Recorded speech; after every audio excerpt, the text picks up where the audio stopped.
Hi friends, இப்போ நம்ம carrot halwa செய்யலாம். இப்போ நம்ம கேரட்டை சீவிக்கலாம். இப்போ நம்ம கேரட்டை வாஷ் பண்ணிக்கலாம். இப்போ நம்ம கேரட்டை சீவிக்கலாம்.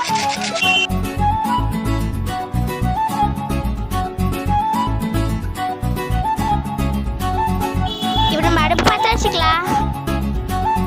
இப்போ நம்ம நெய் ஊற்றிக்கலாம்.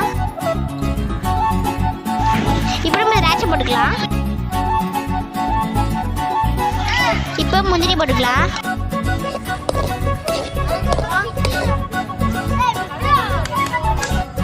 சீவி வச்ச கேரட்டை கடாயில் போட்டுக்கலாம். இப்போ நம்ம மிக்ஸ் பண்ணிக்கலாம்.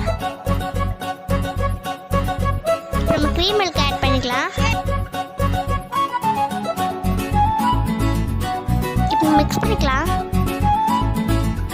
நம்ம 1/2 கிளாஸ் தண்ணி ஊற்றிக்கலாம். இப்போ கிண்டி இருந்தால் திக்னஸ் ஆகிடும்.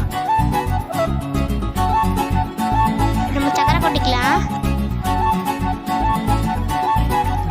2 மினிட்ஸ் கிண்டி விட்டு கொதிக்க விட்டுடலாம்.